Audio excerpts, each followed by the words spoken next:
नमस्कार। आइए बात करते हैं आपकी कनिष्ठ उंगली की। कनिष्ठ उंगली लगभग सूर्य के पहले पर्व तक पहुंच गई है, यानी कह सकते हैं कि बहुत ज़्यादा मेधावी नहीं, तो ऐसा भी नहीं कि बहुत ज़्यादा विद्वान भी नहीं, यदि तो किसी प्रकार से किसी से कम भी नहीं।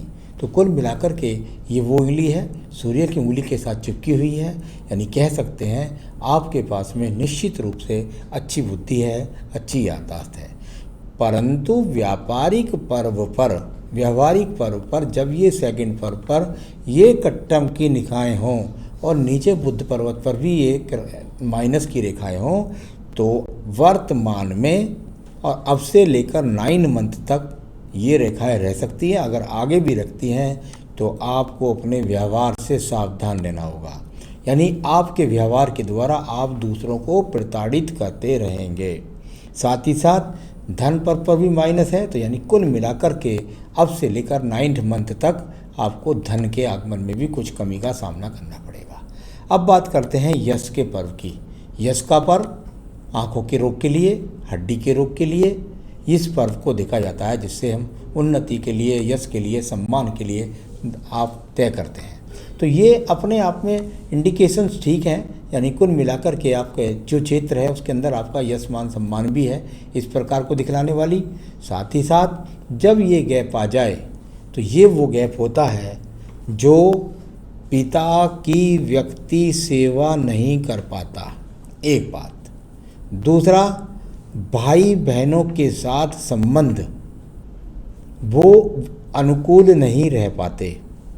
तो ये भाई बहन के संबंध के लिए और उसके लिए आपकी, क्योंकि मैंने मंगल पर्वत मंगल रेखाओं को भी देख लिया था, इसलिए बताता हूँ आपको कि छोटे बहन भाई हैं यदि आपके, तो उससे तो आपके अच्छे संबंध नहीं, और यदि आपके बहन भाई बड़े हैं तो उनके साथ आपके अनुकूल संबंध होंगे। तो कुल मिलाकर ये आपकी सूर्य की उंगली का फल है। अब बात करते हैं यहाँ पर सीधा आपकी शनि की उंगली के बारे में। शनि की उंगली अनुकूलता के साथ खड़ी हुई, एकदम सीधी, यानी मेहनती हैं, हिम्मती हैं, इसमें कोई भी शक नहीं है। बहुत हल्के बहुत फुल्के स्केचेज हैं, तो कोई ज़्यादा यहाँ पे मैं भी ऐसा नहीं कह सकता कि स्वास्थ्य में कोई बहुत बड़ी प्रॉब्लम चल रही है, ऐसा कुछ नहीं दिखाई देता। कोई धन की बहुत ज़्यादा कोई कमी है, ऐसा भी दिखलाई नहीं पड़ता। फिर भी धन के लेन देन में सतर्कता बरत लें, एक आध ऐसे चिन्ह हैं। अब बात करता हूँ बृहस्पति की उंगली की। बृहस्पति की उंगली, और यहाँ पर बृहस्पति के पहले पर्व पर कट, सेकंड पर्व पर कट, यानी ये वो कट हैं, और यहाँ बीच में एक गैप, जहाँ मैंने गोल रिंग घुमाया है, यानी कि खर्च भी व्यक्ति को टेंशन देता है, यानी खर्च लगातार आदमी का लगा रहता है, यानी धन रुकता नहीं है, कहीं ना कहीं स्पेंड होता रहता है, ऐसा कह सकते हैं। तो यहाँ जब ये ऊपर क्रॉसिस के माइनस के चिन्ह हो जाते हैं, तो ये वो चिन्ह हैं जिनको कहा जाता है भगवान की कृपा में कमी। जब ऊपर छोटा सा, यानी वर्तमान में वो कट जो लगा हुआ है, वर्तमान में 9th मंथ तक भगवान की कृपा नहीं है, ऐसा कह सकते हैं। लेकिन सेकंड पर्व पर ये छोटे छोटे कट 2-3 रूप में हैं, या मैंने एक ड्रॉ किया है, 2 से 3 है ये। तो ये पत्नी के साथ संबंध, पुत्र के साथ संबंध में कमी को दर्शाते हैं। तो यहाँ उनका सहयोग आपके प्रति कम है, यहाँ इस प्रकार को दर्शाने वाली स्थिति अभी इतनी जितनी मिली उतनी मैंने बताई। अब बात करते हैं यहाँ पर बुध पर्वत की। बुध पर्वत और बुध पर्वत पर जब ये अनुकूल रेखाएं खड़ी हो जाएं, तो स्थिति व्यक्ति के पास कैसी भी है, धन के आगमन बने रहते हैं। साथ ही साथ संतान का सुख सहयोग से मतलब संतान की प्राप्ति भी होती है, और उसका सहयोग भी मिलता है, यदि आप उसका लेना चाहें तो मिलता है। अब बात करते हैं हम आपके यश पर्व के बारे में। यश का पर्व, और जहाँ 2 खड़ी हुई रेखाएं इस बात को बताती हैं कि व्यक्ति व्यापार के द्वारा दूर स्थानों से जुड़कर सप्लाई के माध्यम से लाभ उठा सकता है, इस प्रकार की रेखाएं यहाँ पर बनी हुई है। साथ ही साथ कहीं पर भी कोई सम्मान में कमी के लक्षण दिखलाने वाली यहाँ पर उंगली नहीं है। तो ये अपने आप में पर्वत यहाँ पर वर्तमान में अनुकूल स्थिति को दिखाया है। अब बात करूँगा शनि के पर्व के बारे में। शनि का पर्व, और यहाँ यदि देखते हैं तो यहाँ वो रेखाएं खड़ी हो गई जो हर व्यक्ति चाहिए, और इस पर यहाँ खड़ी रेखाएं होना भी ज़रूरी है। अगर शनि पर्वत पर रेखाएं खड़ी ना हो तो व्यक्ति के पास धन के आगमन रुक जाते हैं। यहाँ आपके जीवन के अंत समय तक धन के आगमन आपके बने रहेंगे, इस प्रकार को दर्शाने वाली रेखाएं मौजूद हैं। अब बात करूँगा इसके बाद में आपकी सीधा यहाँ आपके पर्वत की, जिसको बोलते हैं बृहस्पति का पर्व ही अनुकूल हो जाए, यानी दबा हुआ ना हो तो उसका फल पूरा मिलता है। दबा पर्वत होगा ना संतान का सुख मिलता है, ना विवाह होता है, और साथ ही साथ ना मकान होता है। यहाँ पर मंगल पर्वत से उठ करके आपको मिलने वाली रेखाएं आपको मकान भी दिलाती हैं, पत्नी भी दिलाती हैं, संतान में पुत्र सहयोग भी दिलवाती हैं, पुत्र भी दिलाती हैं। तो ये अपने आप में वो स्थितियाँ हैं। अब बात करेंगे हृदय रेखा की। हृदय रेखा, इसमें से लगातार ऊपर और नीचे गिरने वाली रेखाएं, यानी आप भी दूसरों के काम आते हैं, थोड़े बहुत दूसरे भी आपके काम आ जाते हैं, और हृदय रेखा जा कर के पहुँचती है बृहस्पति इस पर्व की तरफ देखने वाली।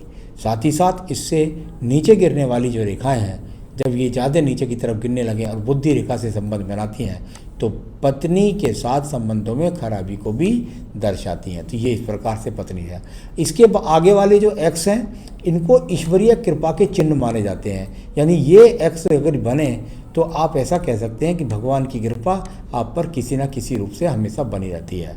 परंतु पत्नी के साथ सिर्फ भगवान की कृपा वैसे रहेगी सब चीज़ से, लेकिन पत्नी से बहुत संबंध खराब। कई बार तो मैंने ऐसा भी देखा कि व्यक्ति की दूसरी शादी भी हो जाती है, लेकिन वो सब स्थितियाँ आपकी निकल चुकी हैं। अब बात करते हैं इसके बाद में आपके मंगल रेखाओं की। मंगल रेखा, और यहाँ छोटी छोटी मंगल रेखाएँ संघर्ष को दिखा रही हैं। बहुत सारी क्रॉस वाली कटने वाली रेखाएँ भी हैं, यानी आपने अपने जीवन में काफ़ी संघर्ष किया है, काफ़ी मेहनत की है, काफ़ी अड़चनें भी आई हैं, तब आपने अपने आप को, क्योंकि यहाँ से रेखा निकल करके राहु रेखा बन करके भाग्य रेखाओं को, तो ऐसा नहीं है कि व्यक्ति ने जीवन में संघर्ष नहीं किया है, बहुत संघर्ष, बहुत मेहनत करके अपने आप को स्थापित किया है। इतनी अड़चनें राहु रेखाओं के रूप में आपके जीवन में आई हैं। अब बात करूँगा इसके बाद बुद्धि रेखा के बारे में। ये एक रेखा निकल करके बुध पर्वत तक गई, मेहनत से धन कमाया। अब बात करते हैं यहाँ पर इन रेखाओं के बारे में। ये रेखा जब निकल करके और मंगल पर्वत और चंद्र पर्वत के बीच में पहुँच जाए तो व्यक्ति, मैंने देखा है कि व्यापार के माध्यमों से ही अपने जीवन में, लाइफ में तरक्की प्राप्त करता है। द्वितीय मंगल पर्वत की बात कर देखूं तो यहाँ कुछ रेखाएं जहाँ आड़े रूप में हैं तो कुछ रेखाएं यहाँ खड़े रूप में भी हैं, यानी कि कह सकता हूँ कि क्रोध पर नियंत्रण रखें, वरना आपको झगड़े झंझट मुकदमों का सामना भी करना पड़ सकता है। तो यहाँ एक बात। दूसरी बात, थोड़ा सड़क देखभाल करके करें। ऐसी रेखाएं व्यक्ति के जीवन में एक्सीडेंट भी करा देती हैं और कभी कभी छोटी मोटी सर्जरी भी करा देती हैं। ये नीचे का पर्वत सारा का सारा पीड़ित पर्व के रूप में है, यानी कुल मिलाकर वर्तमान में इतनी सारी रेखाएं यहाँ एक दूसरे को काट रही हैं कि आप अपने मस्तिष्क पर नियंत्रण रखिए। चंद्रमा मस्तिष्क का कारक होता है, दिमाग पर नियंत्रण रखिए, क्रोध पर नियंत्रण रखिए। यहाँ यात्रा करते समय ध्यान रखिए किसी प्रकार की चोट न लग जाए।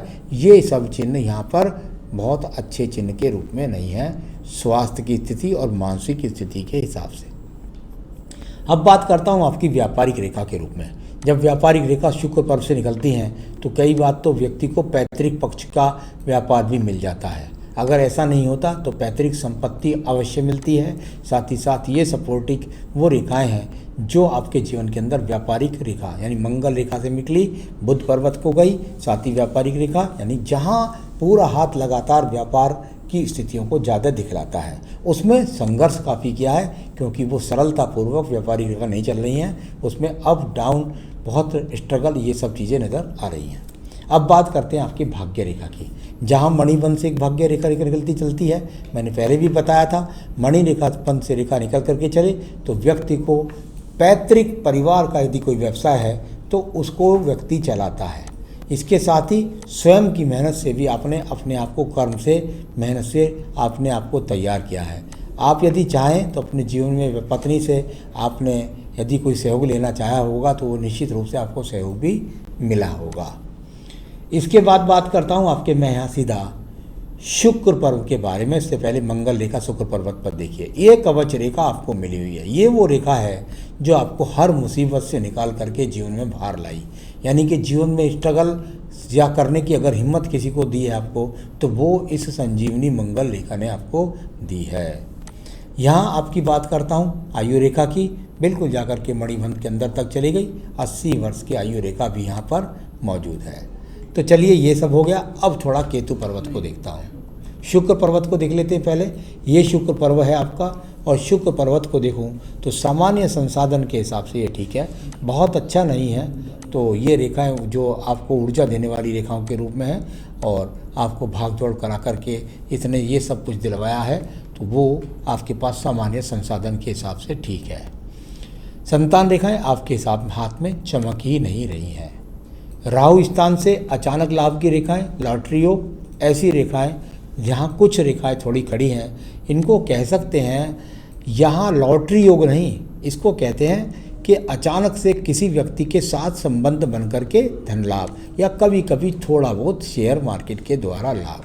तो ये सब चीज़ें यहाँ पर हैं। केतु स्थान थोड़ा सा पीड़ित है, स्वास्थ्य का जरा आपको आगे आने वाले समय में ध्यान, मैं समझता हूँ कि ये अभी बहुत आगे तक हाथ नहीं बता रहा, जन्मपत्री से बता पाएंगे कि आगे की स्थितियों में कैसा स्वास्थ्य रहने वाला है। तो आपकी सारी रेखाओं पर्वतों को बढ़ के मैंने यहाँ बताया, छोटी मोटी बात ये कुछ इशारे से यहाँ भी बताया ही मैंने। ये भाग्य रेखा चल रही हैं, आपको सपोर्ट कर रही हैं आपके कार्य में। वर्तमान की उम्र से तो यहाँ आपकी उम्र है इस समय पर 53 वर्ष, और 53 वर्ष के बाद यदि मैं देखूँ यहाँ पे तो मुझे नहीं लगता कि आपको 55 वर्ष तक किसी भी प्रकार की कोई भी प्रॉब्लम है। थोड़ा सा जो, और यदि मैं देखूँ तो लगभग 3 से 4 साल वर्ष के बाद थोड़ी सी प्रॉब्लम हो सकती है। उसके बाद भी आपको रेखाएं मिल रही हैं जो आपको कर्म रेखा के रूप में आपको लाभ दिलाती रहेंगी। तो हेल्थ की इश्यूज मैंने बता दिए बने हुए हैं। फैमिली के मदर के साथ संबंध में देखें तो चंद्रमा पीड़ित है, तो वो मदर के साथ संबंध भी इस समय खराब है। फैमिली के बारे में बता दिया। छोटे भाइयों से अगर हैं तो आपको सहयोग नहीं मिलेगा, बड़े भाइयों से मिल सकता है, बड़ी बहन से मिल सकता है। संतान सुख है तो आप स्वयं को नियंत्रण रखें, इस समय पर वो आपको मिल जाएगा। तो यहाँ रिलेटिव हैं, उनका सामान्य सहयोग है आपके साथ में। फ्रेंड के लिए हमारे पास कोई ऐसा नियम नहीं है बताने का, या हम बता सकें इसके द्वारा, तो नियर और डियर को। तो ये सब चीज़ें बताई मैंने आपको। आप अपने जीवन में अपने आप को सेटिस्फाइड करिएगा, क्योंकि आपका इस समय चंद्रमा बहुत पीड़ित है, स्वयं पर आपका नियंत्रण नहीं हो पा रहा है, इसलिए आपको स्वयं को अपने आप को देखना होगा। तो ये अपने आप को थोड़ा सा ध्यान रखें, नेगेटिविटी को आपको दूर करना है, क्योंकि चंद्रमा पूरा पीड़ित है। उसको मैं उपाय बता दूंगा आपको जन्मपत्री, जिस समय हमारे एक्सपर्ट आशीष शर्मा जी बताएंगे, तो उस समय आपको जन्मपत्री में हम आपको बता देंगे। आपकी डिसीजन पावर कैसे मजबूत हो, इसके लिए हम आपको उपाय बता देंगे। स्ट्रेस कैसे दूर हो, इसके लिए हम आपको उपाय बता देंगे। तो आपके सारे हाथ की चीज़ों को, सब चीज़ों को, जो भी जितने मुझे दिखाई पड़ी हैं हस्तरेखा में, वो सब मैंने बताई हैं। बस आपको इस समय बहुत ज़्यादा स्ट्रेस से बचना है, इस बात का ध्यान रखिएगा, क्योंकि आपकी स्ट्रेस से ही आप पूरे परिवार को स्वयं प्रभावित कर रहे हैं। परिवार का इतना खराबी नहीं है जितना आप स्वयं उनको अपनी स्ट्रेस से परेशानी दे रहे हैं। ध्यान रखिए अपना। नमस्कार।